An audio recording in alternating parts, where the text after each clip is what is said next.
બેન આજે તમને ખબર છે કે આ દુઃખદ ઘટના છે આજે અને અમે શોક માટે બેઠા છીએ અહીંયા કારણ કે આ રજૂઆત મારી 3 વર્ષથી છે અને આ જે સોસાયટીના રેસિડેન્ટના લોકો છે તેની પણ આ 3-4 વર્ષથી લોકો લગાતાર રજૂઆત કરી રહ્યા છે અને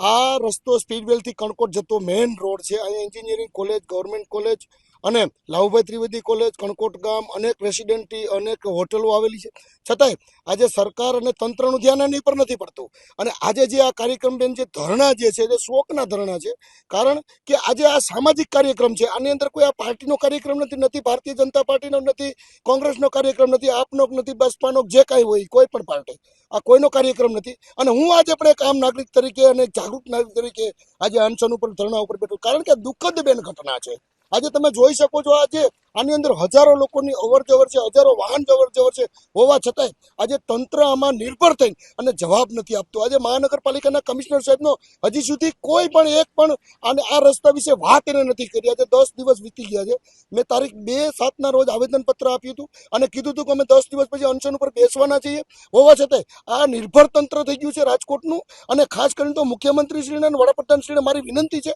કે તાત્કાલિક ધોરણે રાજકોટ મહાનગરપાલિકાનું જે તંત્ર છે તેને સુધારવામાં આવે અને તે સમિતિ બનાવીને મૂકવામાં આવે કારણ કે રાજકોટની આર્થિક પરિસ્થિતિથી માંડી અને અત્યારે મંદીના માહોલની અંદર રાજકોટ હોય છે અને લોકોના જે ચૂલા સળગતા નથી અને આજે લોકો આ રસ્તા ઉપર વાહનો લઈને નીકળે છે એની હાલત અત્યંત ખરાબ છે કારણ કે વાહનોની અંદર એટલું બધું વેરેન્ટેજ આવે છે અને ખાસ કરીને તો મારે બેન એ કહેવાનું છે કે આજે અહીંયા મહાનગરપાલિકાને આજે મ્યુનિસિપલ કોર્પોરેશનની ખુદની ઇલેક્ટ્રિક બસો એટલે મારા અંદાજે 1.5 થી 2 કરોડ રૂપિયાની એક બસ હોય એવી બસો અહીંયા ઘણી અનેક બસો નીકળે છે એની પણ એને ખબર નથી આ પૈસા ટેક્સના પૈસા આજે આ લોકોના પૈસા છે અને આજે આ ટેક્સના પૈસા ખોટા વેડફવામાં આવી રહ્યા છે અનેક અમારી રજૂઆતો હોય છે કે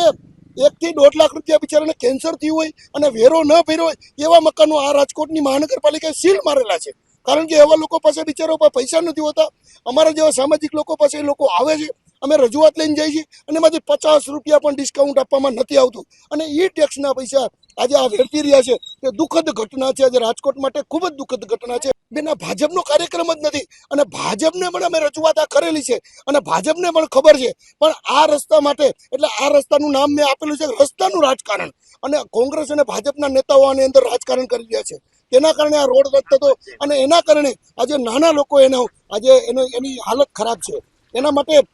સોસાયટીના રેસિડેન્ટની પ્રમુખ સાહેબો પણ બધે મને હાથે હાજર હોય